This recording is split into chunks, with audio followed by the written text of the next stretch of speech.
자, 오늘은 고린도전서 10장이죠. 10장. 예. 10장에는 하나님의 영광을 위하여라는 제목으로 붙여봤어요. 고린도전서 10장. 고린도전서 10장은요. 8장에서 나왔던 문제를 한 번 더 반복을 합니다. 음식 먹는 그 우상 숭배 음식 먹는 것과 연결해 설명하는데 단지 음식 문제만이 아니라 우상 숭배 자체에 대해서 집중을 하고 또 그리스도인들이 어떻게 한 몸인지 이런 것들을 쭉 보여주고 있어요. 자, 10장 쭉 읽겠습니다. 13절까지 읽겠습니다.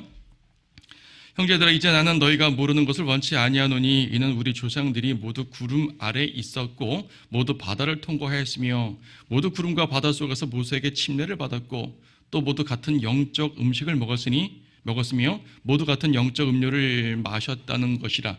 이는 그들이 그들을 따랐던 그 영적 반석에서 나오는 것을 마셨으며 그 반석은 그리스도셨습니다. 그러나 하나님께서 그들 대부분을 그리 기뻐하지 아니하셨으므로 그들이 광야에서 죽어 넘어졌느니라. 이제 이런 일들은 우리의 본보기가 되어 그들이 열망하였던 것 같이 우리도 악한 일들을 열망하는 자가 되지 않게 하려 함이라. 너희는 그들 중 어떤 사람들처럼 우상 숭배자가 되지 말라. 기록된 바와 같으니 곧 그 백성이 앉아서는 먹고 마시며 또 일어서서는 뛰논다 한 것이라. 우리는 그들 중 어떤 사람들이 행한 것처럼 음행하지 말자. 그들은 그러다가 하루에 23,000명이 죽었느니라. 우리는 그들 중 어떤 사람들이 시험한 것처럼 그리스도를 시험하지 말자. 그들은 그러다가 뱀들에게 물려 죽었느니라. 너희는 그들 중 어떤 사람들이 불평한 것처럼 불평하지 말라. 그들은 그러다가 멸망시키는 자에게 멸망당하였느니라. 이제 그들에게 일어난 이 모든 일이 본보기가 되고 또 세상의 끝날들을 당한 우리에게 권면으로 기록되었느니라. 그러므로 서 있는 줄로 생각하는 사람은 넘어지지 아니하도록 주의하라. 사람에게 흔히 닥치는 시험 외에는 너희가 당한 것이 없나니 하나님께서는 신실하셔서 너희가 감당할 수 있는 것 이상으로 시험을 당하지 않게 하시고 시험을 당하면 피할 길도 마련하셔서 너희로 능히 감당케 하시느니라. 자, 13절까지 읽었습니다. 광야의 교훈입니다. 구약시대의 교훈입니다. 우리가 구약 성경을 공부하는 것은 구약의 모든 일들이 우리에게 교훈으로 주기 때문이에요. 구약의 교리가 우리의 교리가 같진 않잖아요. 구약의 교리, 그러니까 구약의 율법의 교리를 우리가 따르지 않죠. 구약의 율법처럼 우리가 양을 잡아서 제사를 드리는 것도 아니고 또 끝까지 행위를 지켜야지 구원받는 것도 아니고 그렇잖아요. 율법은 지금 우리에게 적용되지 않습니다. 그래서 구약을 읽을 때 구약적 교리, 율법적 교리를 우리에게 적용하면 안 되는 거죠. 다만 구약에 있는 모든 내용들은 우리에게 교훈이 되는 거예요. 교훈. 이제 그 교훈을 보는데 첫 번째 어떤 교훈을 말하냐면 모세 아래서 이스라엘이 바다를 통과해서 침례를 받았다. 침례라는 표현을 씁니다. 이스라엘 백성이 개개인이 침례를 받은 건 아니잖아요. 개개인이 침례를 받았다는 말이 아니고 집단적으로 바다를 통과했단 말입니다. 그리고 구름 기둥 속에 가려져 있잖아요. 이게 물이니까 물 속에 들어갔기 때문에 침례라는 것은 잠긴다는 말이기 때문에요. 잠겼다. 그래서 침례라는 표현을 쓰는 거예요. 근데요, 침례라는 것은 잠기는 것도 잠기는 건데 그 의미가 있죠. 침례를 통해 옛 세상으로부터 분리한다는 말입니다. 우리도 구원받고 침례를 받지 않습니까? 물론 물침례는 외형적인 순종이긴 하지만은 본질적으로 구원받았을 때 그리스도의 몸으로 푹 잠기잖아요. 그리스도의 몸으로 잠기는 영적 침례, 그것은 우리가 그리스도의 몸으로 잠겼다, 그리스도와 하나 됐다는 말과 동시에 세상과 결별했단 말이거든요.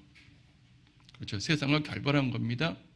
그러므로 모세의 침례도 그와 같은 비유적으로 의미로 보면 되는 거예요. 이스라엘이 홍해를 통해 건너갈 때 그걸 침례라고 표현을 했다면은 이전 세상인 이집트와 단절된 거죠. 단절됨으로써 하나님의 백성으로서의 모습을 딱 드러내는 거거든요.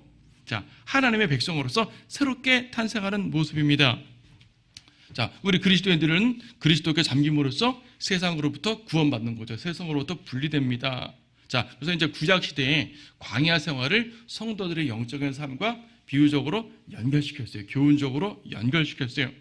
그래서 3절 4절에서 영적 음식, 영적 음료, 만나와 생수를 먹었다는 얘기죠. 생수는 특히 반석에서 나왔어요. 그 반석은 그리스도라고 딱 언급하셨습니다. 예, 반석은 그리스도예요. 반석은 가톨릭은 반석을 베드로라 말하지만 반석은 그리스도예요. 성경에 분명히 말씀하셨죠. 반석은 그리스도입니다. 그래서 이제 우리도 예수 그리스도를 통해서 영적 양식을 먹잖아요. 그래서 구약 시대에 광야에서 물을 통과한 것, 또 영적 양식과 영적 음료를 마신 것 우리에게도 적용을 시켜주고 있어요 지금. 근데 여기서 말하는 것은 구약을 이제 비유 삼아서 우리에게 교훈을 주는 것이지 구약 자체를 말하는 것이 아니잖아요. 여기서 말하고자 하는 바는 뭐냐면 신약 성도를 말하는 거예요. 우리도 침례를 통해서 그리스도의 한 몸으로 들어왔단 말입니다. 물침례 말고 영적 침례를 통해서겠죠. 이스라엘 백성이 구별된 한 백성이 된 것처럼 우리도 구별된 한 몸이 된 거예요.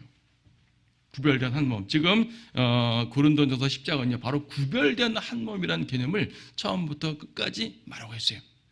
주의 만찬과 연관해서도 언급하는 것이고 우상 제물과 연관해서도 말하고 있는 것이고 우상 숭배 자체와도 연관시켜 말하고 있는데 우리는 그리스도 안으로 들어가 버려서 한 몸이 되었고 세상과 분리된 몸이다. 구별된 몸이다. 이걸 강조하고 있는 거예요. 광야에서 이스라엘은 이집트로부터 분리되었듯이 우리도 세상으로부터 분리되었다. 마귀로부터 분리되었다 말하죠. 근데 보게 되면 5절부터 쭉 보게 되면요.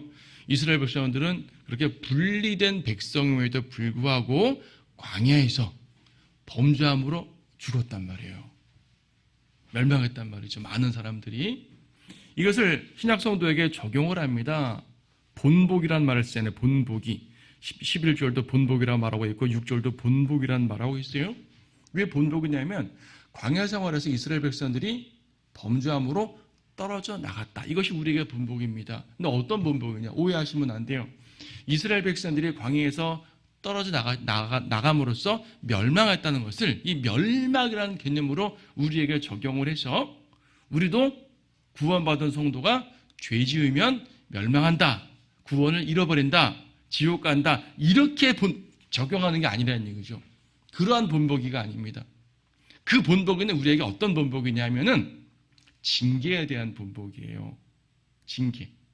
이 징계가 심한 경우에 육체의 죽음에 이를 수도 있어요. 징계는 가벼운 징계부터 큰 징계까지 다양할 거 아니겠습니까? 죄의 정도에 따라서. 그래서 성도가 받는 가장 큰 징계는 죽는 거예요. 물론 죽는다고 다 징계로 죽는 건 아니죠. 다양한 경우에 죽음도 있습니다. 때로는 하나님의 영광을 드러내기 위한 죽음도 있는 것이고 단순하게 자연적인 수명을 다해서 죽는 것도 있고 다양하긴 하지만 때때로 징계로 인해서 죽는 경우도 생길 수가 있다. 하지만 단지 죽음보다도 더 큰 징계들은 뭐냐면 우리가 유업을 잃어버리는 것들이죠. 우리가 주님께 상을 받고 유업을 받아야 되는데 살아있으면서도 주님과 교제가 단절되어서 도움도 받을 수가 없고 또 위에 올라가서 유업을 받을 수가 없다면 그처럼 큰 징계는 없을 것이에요. 자, 어쨌든 징계를 받는다. 근데 그들의 범죄를 몇 가지 예를 들었어요. 어떤 예를 들자면 7절에 우상숭배. 우상숭배하면 안 된다. 8절에 음행하면 안 된다. 9절에 그리스도를 시험하지 말라. 그들도 하나님을 시험했잖아요. 불법에 물려 죽기까지. 우리도 그리스도를 시험하게 되면 커다란 징계를 받는다. 10절에 불평하지 말라. 우리도 불평하면 안 된다. 이런 다양한 예들을 제시하면서 우리에게 교훈을 줍니다. 그러니까 우리는 이 죄를 짓고 자백을 해야 되겠죠. 회개해야 되겠죠. 하지만 이것이 지속되고 또 심각하게 되게 되면 수많은 경고와 수많은 징계를 받았음에도 불구하고 계속 그렇게 될 때 주님께서는 다양한 징계를 주실 수가 있는데 우리는 구원 이외에는 모든 걸 잃어버릴 수가 있다는 사실을 기억하고 경고를 받아야 돼요. 특히 21절에 보게 되면 세상의 끝날들을 당한 우리에게 권면으로 기록되었느니라. 그러니까요. 고린도전서 시대에도 세상의 끝날이라고 표현했는데 그렇다면 지금은 얼마나 세상의 끝날이겠어요? 그러니까 이 마지막 때에 사는 성도들은 이러한 것들을 더욱더 주의해야 됩니다. 성경에 나오는 죄가 한두 개가 아니고 수없이 많죠. 이것만 4개만 나오지 않았죠. 더 많은 죄가 있긴 하지만 특히 이런 것들을 우리에게 교훈으로 주는 건 광야의 교훈이기 때문에 주는 것인데 마지막 때는 그만큼 시험이 더 심할 거 아니겠어요? 시험이 더 심하기 때문에 유혹이 더 심하기 때문에 그래서 우리는 더욱더 주의해야 된다라는 교훈을 받습니다. 그래서 12절에서도 서 있는 줄로 생각하는 사람은 넘어지지 않도록 주의해야 돼요. 서 있는 줄로 생각하는 사람. 사실은 서 있는 게 아닌데 자기는 서 있는 줄로 생각을 한대요. 교만한 거죠. 조금 안다고 이제 교만하고 우쭐해지고 높아지려고 하는 사람들이 종종 있습니다. 교만하면 안 됩니다. 그럼 넘어지게 돼 있단 말입니다. 고린도 교회 1장부터 고린도 교회의 육신적인 모습들을 여러 번 지적했지 않습니까? 그들은 지식이 좀 있다고 우쭐하려고 했었습니다. 어떤 사람들은 권위가 좀 있다고, 권세가 좀 있다고 높아지려고 했습니다. 어떤 사람은 힘이 있다고, 어떤 사람은 좋은 가문에 속했다고, 또 뒤에 보겠지만 방언 같은 어떤 외적인 은사를 받았다고 교만해 있는 모습들 종종 있죠. 그런 것들 다 쓸데없다라고 말씀하면서 높은 위치에 설수록 시험 받을 수도 있다는 사실을, 넘어질 수도 있다는 사실을 꼭 기억하셔야 됩니다. 떨어진다는 얘기는 높이 올라갔다는 말 아니겠어요? 그렇죠? 높이 올라가면 떨어질 수도 있다. 서 있는 줄로 생각하면 넘어질까 주의하라. 그런데 이렇게 자기가 서 있지도 않은데 서 있는 줄로 착각하고 교만한 사람도 문제지만 정말 정상적으로 올바르게 서 있는 경우도 있잖아요. 그리스도 안에 굳게 서 있는 성도들 많습니다. 정상적인 서 있는 경우에요. 하지만 그런 경우에도 넘어지지 않도록 주의를 하셔야 돼요. 왜냐하면 마귀의 시험은 육신적인 사람들만 시험하는 게 아니죠. 마귀는요, 영적인 성도들도 얼마든지 유혹하고 시험을 합니다. 쓰러질 수 있도록, 넘어뜨릴 수 있도록 계속 시험을 하죠. 그리스도의 반석 위에 올바르게 서 있는 사람들도 넘어질 수 있도록, 넘어지지 않도록 주의하면서 항상 깨어 있어야 되는 거예요. 하지만 13절에서는 주님께서 시험을 당하도 지켜주신다는 또 약속을 해주시죠. 여러분 성경을 보게 되면, 특히 바울서신 보게 되면요, 경고와 확신이 반복되어 설명됩니다. 경고도 하지만 확신도 주는 거예요. 우리가 경고만 받고 살면 얼마나 힘들겠어요. 그렇죠? 경고도 하지만은 그러나 잘해낼 줄 믿어 하고 토닥여 주기도 하지 않습니까? 바로 그러한 내용이에요. 사람에게 흔히 닥치는 시험에는 우리도 시험 받습니다. 그리스도인이라고 시험 받지 않습니까? 유혹받고 어려움 당하죠. 근데 우리가 받는 시험들은 사람에게 흔히 닥치는 그러한 종류의 시험들이에요. 때때로 과거 위대한 박해의 시대, 대박해의 시대, 그럴 때는 일반적인 시험 이외에 더 큰 시험 받은 경우도 종종 있었지만 보통의 경우는요, 일반적인 시험들은 받는 거죠. 우리는 누구나 시험들을 받아요. 하지만 하나님께서 약속을 주신 것은 뭐냐면 시험을 받아도 감당할 만큼만 받게 하신다. 이 말은 뭐냐면 주님 제게 준 시련이 너무나 큽니다 라고 항변하지 말란 말이에요. 우리에게 큰 시련을 주셨다는 얘기는 큰 시련을 견딜 만한 믿음이라고 주님이 인정해 주셨다는 말이거든요. 감사하셔야 됩니다. 물론 힘들지만 감사하셔야 돼요. 그리고 이기셔야죠. 그리고 감당할 만큼만 주시고 그것도 힘들까 봐 피할 길도 주신다고 말씀하는 거죠. 주님께서 주시는 귀한 약속입니다. 이 말씀을 여러분들이 굳게 의지하셔야 돼요. 여러분들이 살아가면서 아마 이와 연관된 많은 간증들이 있을 수도 있어요. 있을 것이에요. 그런 것들을 잘 유지하고 어떤 어려움이 있더라도, 어려움이 전혀 없을 수는 없단 말입니다. 어려움이 있더라도 주님께서 능히 이기도록 힘주신다는 그 믿음 속에서 우리는 걸어가면 됩니다. 그러나 하나님이 주시는 시험도 있는 만큼 마귀가 주는 시험도 있어요. 하나님이 주시는 시험은 연단을 위한 시험이라고 보통 표현을 하죠. 마귀가 주는 시험은 쓰러뜨리기 위한 시험이에요. 야고보서에서는 하나님께서 악으로 시험을 하지 않으신다. 시험을 하긴 하시되 악으로 시험하지 않으신다. 무슨 말인가 하니 마귀가 주는 시험의 목적은 우리를 쓰러뜨리기 위한 시험이거든요. 그래서 죄를 짓게 한다든지 하죠. 하지만 하나님께서 주시는 시험은 죄를 짓게 하시는 건 아니거든요. 고난들을 이기도록, 때로는 고난을 허락하시긴 하지만은 우리를 죄를 짓도록 유도하는 것은 아니에요. 그러니까 내가 어떤 죄를 짓도록 유도되는 그러한 유혹에 빠졌을 때 주님이 나에게 시험을 주셨구나 라고 생각하면 안 돼요. 죄를 짓도록 유도하는 것은 마귀의 시험입니다. 이건 믿음으로 이겨야 되는 거죠. 그래서 연단을 위한 시험인지 쓰러뜨리기 위한 시험인지 분명히 구분하고 이제 이겨나가야 되죠. 하지만요, 아무리 하나님이 주는 연단의 시험이라 하더라도 거기에 제대로 통과하지 못하고 쓰러지게 되면 패배하는 것이고요. 아무리 마귀가 주는 쓰러뜨리는 시험이라 하더라도 내가 이기면 승리하는 거 아니겠어요? 결과적으로 시험은 이겨야 됩니다. 그리고 그 이기는 힘은 내 스스로에서 나오는 것이 아니라 주님으로부터 나옵니다. 항상 예수 그리스도를 의지하면서 이기시기 바랍니다. 14절부터 읽습니다. 그러므로 나의 참으로 사랑하는 자들아, 우상 숭배를 피하라. 내가 지혜 있는 사람들에게 말하듯 하노니 내가 말하는 것을 너희는 판단하라. 우리가 축복하는 이 축복의 잔은 그리스도의 피의 교제가 아니며 우리가 떼는 이 빵은 그리스도의 몸의 교제가 아니냐. 이는 우리 많은 사람이 한 빵이요 한 몸이기 때문이며 우리가 모두 그 한 빵에 참여하기 때문이라. 육신을 따르는 이스라엘을 보라. 제물을 먹는 사람들이 제단에 참여하는 자들이 아니냐. 그런즉 내가 무엇을 말하느냐. 우상은 무엇이며 또 우상들에게 바친 제물은 무엇이냐. 그러나 내가 말하노니 이방인들이 제사하는 것은 마귀들에게 하는 것이지 하나님께 하는 것이 아니니라.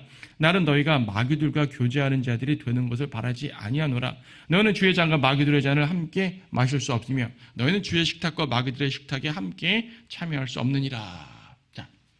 특별한 말씀들이 나왔어요. 일단 14절은 우상 숭배를 피하라고 말합니다. 이거는 뭐 대전제예요. 우상 숭배 피해야 되는 거죠. 왜 우상 숭배를 피해야 됩니까? 우리는 하나님의 자녀니까요. 하나님의 소유니까요. 우리의 주인은 하나님이기 때문에 우상에게 나아가면 안 됩니다. 마귀는 우리의 옛 주인이죠. 구원받기 전에 여러분들은 마귀에게 속해 있었어요. 여러분은 마귀가 여러분의 옛 주인이었지만 이제는 그리스도께서 우리의 참 주인, 새 주인이 되셨습니다. 그러면 우리는 우상 숭배하면 안 되죠. 근데 뒤에 보게 되면요, 주의 만찬을 예로 들어서 지금 우상 숭배에 대해서 경고하고 있습니다. 주의 만찬에 대해서 예로 들거든요. 16절에 보니까 우리가 축복하는 이 축복의 잔은 그리스도의 피의 교제, 우리가 떼는 이 빵은 그리스도의 몸의 교제. 자, 피의 교제, 몸의 교제라는 말은 당연히 주의 만찬을 말하는 거죠. 주의 만찬을 지금 언급하고 계십니다. 지금 주의 만찬. 물론 여러분, 빵과 포도주가 주님의 실제 살과 실제 피는 아니죠. 빵을 마실 때는 상징일 뿐이고, 그렇죠? 잔을 마실 때도 상징일 뿐이지 이 자체가 주님의 피와 살은 아니에요. 가톨릭에서는 이것이 직접적으로 주의 피와 살로 바뀐다 그러니까 이제 마구적인 교리가 되는 것이고, 자, 그 부분은 11장에서 다시 한번 다루어지게 됩니다. 여기서 주의 만찬을 다룸에 있어서 이 살이 무엇인지, 피가 무엇인지 그 본질, 혹은 주의 만찬에서 주님의 죽으심을 기억해야 된다는 그 본질에 대한 부분은 11장으로 넘기고요. 10장에서는 그리스도의 몸이라는 관점 속에서 주의 만찬과 우상 숭배를 언급하고 있는 거예요. 그리스도의 몸이라는 관점에서. 여기서 지금 피의 교제, 그리스도의 몸의 교제, 교제라는 말을 썼잖아요. 교제라는 말 영어로 이제 커뮤니언이란 말을 쓰고 있는데, 그게 뭐냐면은 일종의 공유 의식 같은 거예요. 하나란 말이죠. 단순한 교제권이라는 개념보다도 하나란 개념의 내용이 강합니다. 그러니까 뭐냐면 우리가 만찬에 참여하는 것은 주님의 몸에 대한 그런 공유 의식을 갖는 거예요. 오해하지 마세요. 우리가 만찬에 참여한다고 주님의 몸이 된다는 말은 아닙니다.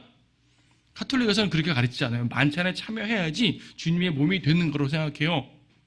만찬에 참여하지 않으면, 그러니까 성찬식 참여하지 않으면 난 그리스도와 하나가 되지 않았다고 생각해요. 그래서 주일날 미사 한번 빠지게 되면 그 주는 그리스도의 몸이 안 된 거기 때문에 심각한 죄를 짓게 되는 거란 얘기죠. 우리는 그런 게 아니란 말입니다. 만찬에 참여한다는 이유만으로, 그 빵을 먹었다는 이유만으로 주님의 몸에 참여한다는 말이 아니에요. 주님의 몸이 된다는 말이 아니에요. 다만 이걸 먹을 때 주님의 몸에 참여했다는 사실을 기억하는 거예요. 공유의식이라니까요. 나는 주님과 한 몸이다라는 걸 기억하는 겁니다. 그래서 이제 기억한다는 말을 우리가 두 가지로 생각해야 되는데, 10장에서는 주님과 한 몸이 됐다는 걸 기억하라는 개념이 강하고요.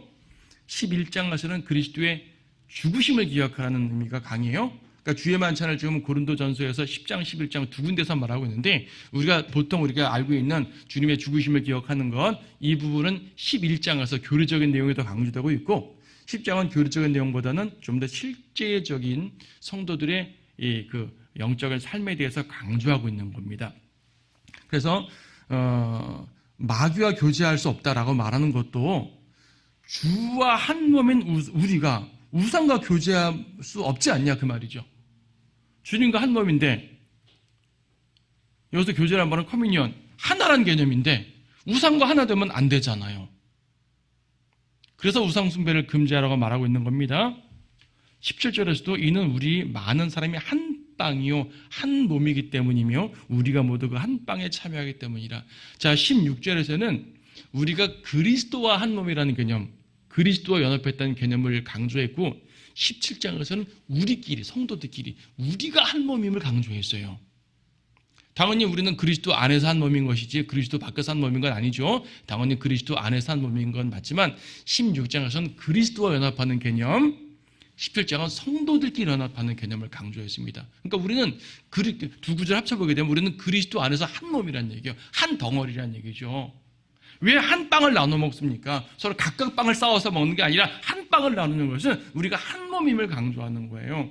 우리가 주의 만찬 의식을 하지 않아. 의식을. 이거는 단순하게 상징적 의식이지만은 의식에는 그 본질을 우리가 기억한단 말이에요. 그 본질에 대한 이 상징을 분명히 하기 위해서 항상 한 빵을 나눈다는 개념이에요. 미리 이제 쪼개서 드리긴 하지만은 서로 각각 갖고 온 것이 아니라 각각 갖고 와서 나눠 먹는 이것도 좋은 친교지만 주의 만찬은 한 빵을 나눈다는 개념이 강한 겁니다. 그래서 이제 우리가 그리스도 안에서 한 몸이다라는 걸 강조해주고 있죠. 보세요. 우리가요 이 만찬을 통해서 주님과 한 몸이요 성도들이 한 몸임을 강조하는 것이 주의 만찬의 커다란 의미 중에 하나인데 그래서요 믿지 않는 사람은 만찬에 참여할 수가 없는 거예요. 믿지 않는 사람은 우리가 그들과 한 몸은 아니니까. 우리는 믿지 않는 사람들과 이런저런 교제를 나눌 수 있습니다. 하지만 그들과 한 몸의 교제는 아니잖아요. 그래서 만찬에 참여하지 않는 거예요. 그래서 주의 만찬할 때 구원받지 않은 사람이 방문하게 되면 그분은 주의 만찬을 참여하지 않도록 권면을 하는 거죠. 그리고 예배 끝나고 별도로 이제 복음을 전해서 구령하게 되겠지만, 그렇죠? 구원받지 않으면 참여할 수 없어요. 구원받으면 참여하셔도 되는 겁니다. 또 한편 우리가 한 몸이라는 것을 강조했기 때문에 여러분 에큐메니칼 모임 뭐 그런 데 가지도 않겠지만 믿지 않는 그러한 그룹의 모임에서 비성경적인 그룹에서 주의 만찬을 성찬식을 행한다고 참여하면 안 되는 거예요. 당연히 참여하지 않겠지만 왜냐하면 우리는 그들과 한 몸이 아니거든요. 여러분 에큐메니칼 한번 설명해 주세요. 에큐메니칼 모임, 그러니까 교회 일치 운동하는 그러한 뭐 WCC나 NCC나 등등 여러 가지 한기총회나 등등 이런 서로 다른 부류의 사람들이 우리는 한 몸이다라고 모이잖아요. 모일 때 꼭 하는 게 뭐냐면 성찬식을 해요. 왜 성찬식을 하냐면 우리는 한 빵이고 한 몸입니다라는 걸 강조합니다. 구원받은 사람이 거기에 한 몸일 수가 없잖아요. 절대로 한 몸일 수가 없습니다. 제가 예전에 한번 관찰의 목적으로 카톨릭 미사에 참석해 봤어요. 그거는 관찰하려고 도대체 어떤 것인가 한번 구경하려고 양해를 구하고 한번 참석해 봤는데 거기서 그러더라고요. 참석하는 건 좋지만 이거는 만찬은 받지 마세요 그러더라고요. 당연히 안 받죠. 난 당신과 같은 사람이 같은 몸이 아닌데 왜 받겠습니까? 다만 어떤 식으로 하는지 구경만 해보려고 왔단 말입니다. 당연히 안 받죠. 받으면 안 되는 거죠. 먹으라고 해도 먹으면 안 되는 거예요. 나와 그들은 하나가 아니니까, 한 몸이 아니니까. 그래서 특히 침례교도들은요 한 몸임을 매우 강조했는데 그리스도 안에서 우리가 한 몸이다, 한 빵이다. 이것이 매우 중요한 것 기억하셔야 됩니다. 이제 우상 제물의 문제로 들어갑니다. 우상 제물의 문제. 18절에 육신을 따르는 이스라엘을 보라. 한마디로 말하면 구약 이스라엘을 보라. 영적 이스라엘 말고 물리적 이스라엘을 보라. 구약 유대인들 그들은 어떻게 했냐면 제물을 먹었지 않느냐, 그렇죠? 여러분 과거에 이스라엘 백성들이 모든 제물을 다 먹는 건 아니고요. 뭐 화목제 같은 것은 드리면서 드리는 자들이 함께 먹습니다. 먹어요. 먹는다는 얘기가 뭐냐면 그 제단에 참여한다는 말이거든요. 단순한 음식을 먹는 게 아니라 제물을 먹는다는 얘기는 제단에 참여한다는 개념이 강해요. 우리는 8장에서 앞에 봤습니다. 우상 자체는 아무것도 아니다, 헛것이다. 그러면 우상 제물도 아무것도 아니다. 먹어도 된다. 교리적으로는 먹어도 되는 거예요. 하지만 현실적으로 8장에서 뭐라 그랬어요? 누군가를 실족시킬 것 같으면 먹지 말라 그랬잖아요. 여기서 뭐냐면 그 우상 제물을 먹으면 우상 제단에 참여하는 개념이라고 설명을 하고 있어요. 구약의 제물들도 제물을 먹는 사람은 제단에 참여하는 것과 같은 것처럼 우상 제물을 먹게 되면 우상 제단에 참여하는 개념이다라고 말하고 있는 겁니다, 지금. 그러니까 우상도 제물도 그 본질은 아무것도 아니지만 20절에 있는 것처럼 우상에게 제사는 이방인들의 제사는 마귀들에게 하는 겁니다. 마귀들에게 하는 거라는 얘기는 마귀에게 하는 제사인데 마귀에게 하는 제사를 주의 만찬에 참여하는 자가 마귀의 제단에 함께 참여할 수 없다는 얘기죠. 자, 주의 만찬도 형식입니다. 본질은 그리스도의 몸이죠. 제단의 제물도 형식입니다. 본질은 마귀에게 제사하는 것 자체죠. 자, 본질이 중요한 거예요. 무상숭배 자체가 중요한 겁니다. 하지만 그것을 표현하는 형식화된 의식에 있어서도 항상 의식은 본질을 반영하는 것이기 때문에 주의를 해야 된다는 것을 말씀해 주고 있어요. 주의 식탁과 마귀의 식탁을 함께 겸하는 것은 안 된다고 21절로 강조하고 있잖아요. 그러니까 교리적으로는 말한 것처럼 몇 번 강조드린 것처럼 우상제물 아무것도 아니니까 먹어도 된다는 얘기입니다. 하지만 그렇게 될 때 마귀의 제단에 참여하는 모습을 볼 수가 있는 것이고 또 그걸 통해 누군가를 실족시킬 수가 있는 것이고 결과적으로 안 먹는 게 더 좋다고 강조하고 있는 거예요. 안 먹는 게 좋습니다. 우상제물 안 먹는 게 좋습니다. 결론이에요, 그게. 교리적으로는 먹어도 되지만 안 먹는 게 더 좋다. 바울은 8장과 10장에서 두 번이나 안 먹는 방향으로 설명을 하고 있어요. 먹으면 큰일 난다가 아니에요. 먹으면 구원을 잃어버린다가 아니에요. 네. 하지만 안 먹는 것이 여러모로 옳다라고 말하고 있죠. 그럼에도 불구하고 억지로 먹어야겠다라고 말할 필요는 없는 거 아니겠어요? 그렇죠? 자, 마지막 부분입니다. 22절부터 우리가 주를 질투하시게 하겠느냐? 우리가 주보다 강하냐? 모든 것이 내게 합법적이나 모든 것이 유익한 것이 아니요 모든 것이 내게 합법적이나 다 세워주는 것이 아니니라. 누구나 자기 자신의 유익을 구하지 말고 각자 다른 사람의 유익을 구하라. 고기 시장에서 파는 것은 무엇이나 양심을 위하여 묻지 말고 먹으라. 이는 땅과 거기에 충만한 것이 다 주의 것이기 때문이라. 만일 믿지 않는 사람 중에 누가 너희를 잔치에 청해서 너희가 가고 싶거든 양심을 위하여 묻지 말고 너희 앞에 차려놓은 것은 무엇인지 먹으라. 그러다 만일 어떤 사람이 너희에게 말하기를 이것은 우상들에게 바친 제물이다 라고 하거든 알려준 그 사람과 양심을 위하여 먹지 말라. 여기서 양심을 위하여라는 말은 자기 양심을 위하여가 아니라 알려준 그 사람의 양심을 위해서 먹지 말란 말이에요. 이는 땅과 거기에 충만한 것이 다 주의 것임이니라. 내가 말한 양심은 내 자신의 것이 아니라 남의 것이니 어찌하여 나의 자유가 다른 사람의 양심으로 판단을 받겠느냐. 만일 내가 감사함으로 참여하면 내가 감사하는 것에 대하여 왜 비난을 받겠느냐. 그러므로 너희가 먹든지 마시든지 무엇을 하든지 다 하나님의 영광을 위하여 하라. 유대인에게나 이방인에게나 하나님의 교회에게나 아무도 거치는 자가 되지 말라. 나도 모든 일에 있어서 모든 사람을 기쁘게 한 것 같이 나 자신의 유익을 구하지 아니하고 많은 사람의 유익을 구하노니 이는 그들로 구원을 받게 하려는 것이라. 자, 그러니까 앞에서 말한 것처럼 주의 만찬의 개념은 정말 여러분 기억하셔야 됩니다. 주님의 죽으심을 기념하는 것, 기억하는 것도 매우 중요하고 교리적으로 본질이지만 성도들이 하나 된다는 개념도 매우 중요한 거예요. 그래서 저희가 그러잖아요. 주의 만찬할 때 가능하면 성도들 참석하시라고. 너무나 먼 사람들은 어쩔 수 없지만 참석할 수 있는 분들은 지방에서라도 올라오셔서 함께 참여하는 게 좋다고 제가 권면을 드리는 것은 가능하면 이 모습을 갖자는 얘기죠. 어쩔 수 없는 경우는 할 수 없더라도. 자, 지금 이제 마지막 부분에 본 것처럼 모든 것이 합법적이라는 얘기입니다. 예, 교리적으로 괜찮단 말이에요. 하지만 교리적으로 괜찮다고 다 유익한 게 아니란 말입니다. 그렇죠? 교리적으로 괜찮다고 다 유익한 게 아니다. 우리는 안식일 지키지 않아요. 주일날은 안식일이 아니에요. 예배 드리는 날이지 우리가 예배 드리기 위해 구별한 것일 뿐이지 주일 자체가 안식일 아니란 말입니다. 주일 성수 안 해도 돼요. 교리에 어긋나지 않아요. 교회 안 다녀도 된다고요. 교회 안 다녀도 구원받을 수 있다고요. 혼자 말씀 보고 경건할 수 있어요. 하지만 합법적이지만 유익한 것이 아니라고 말하는 거예요. 모든 것이 합법적이라니까요. 유익한 것이 아니. 그렇게 하지만 내가 이것도 죄가 되지 않지 않습니까? 하고 함부로 하면 안 된다는 얘기입니다. 가끔 사람들이 그래요. 이거라도 죄 아니잖아요. 이게 무슨 죄예요? 이거 죄 아니잖아요.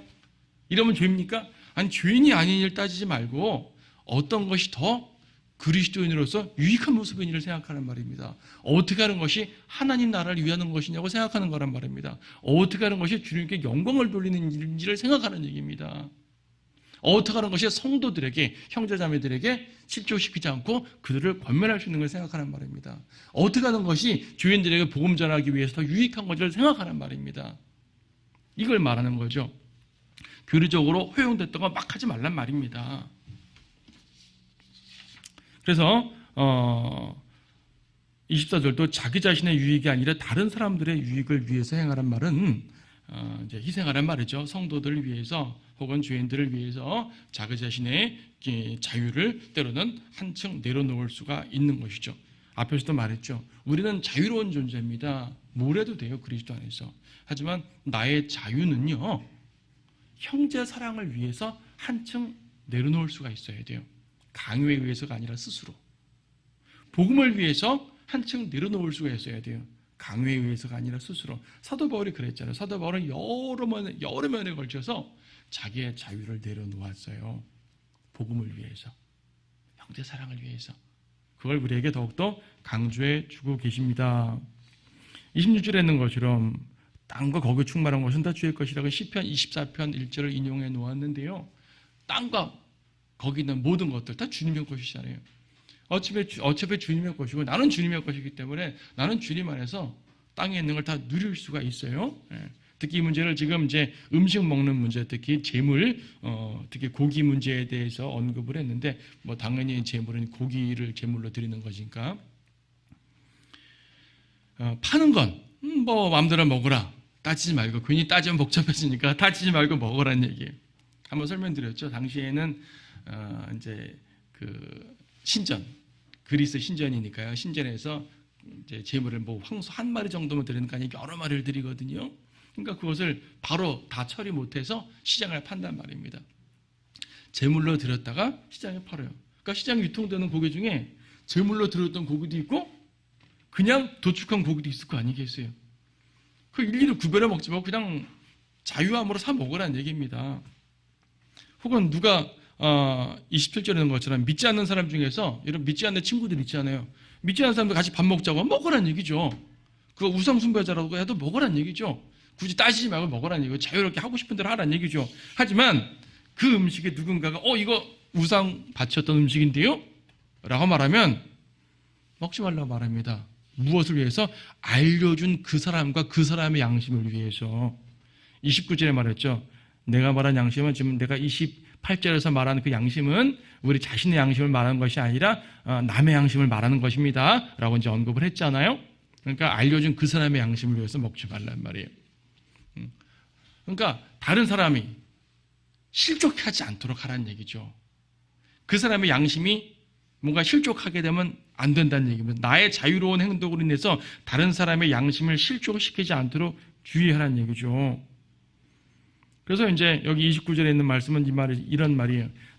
내가 말한 양심은 내 자신의 것이 아니라 남의 것이니 어찌하여 나의 자유가 다른 사람의 양심으로 판단을 받겠느냐. 이 말이 무슨 말이냐 하면 나의 자유가 다른 사람의 양심 때문에 판단받는 일이 생기지 않도록 주의하란 말이에요. 그러니까 다른 사람의 양심이 나 때문에, 나의 자유함 때문에 실족했어요. 그래가지고 나를 정죄할 수가 있잖아요. 판단할 수가 있잖아요. 그러지 않도록 내가 다른 사람의 양심을 위해서도 온전하게 행동을 하란 말이에요. 그런 일이 벌어지지 않도록 주의하란 말입니다. 30절도 마찬가지예요. 만일 내가 감사함으로 참여하면 내가 감사하는 것에 대해 왜 비난을 받겠냐. 이것 때문에 내가 감사하면 되지 왜 함부로 나를 판단해. 난 마음대로 뭐 감사하면 먹을 수 있어. 감사하면 다 되는 거야. 이런 식으로 해석을 하는데 그게 아니라 항상 감사함으로 참여할 수 있는 상태가 되라는 얘기예요. 남을 실족시켜 놓고 감사합니다 라고 말하면 안 된다는 얘기죠.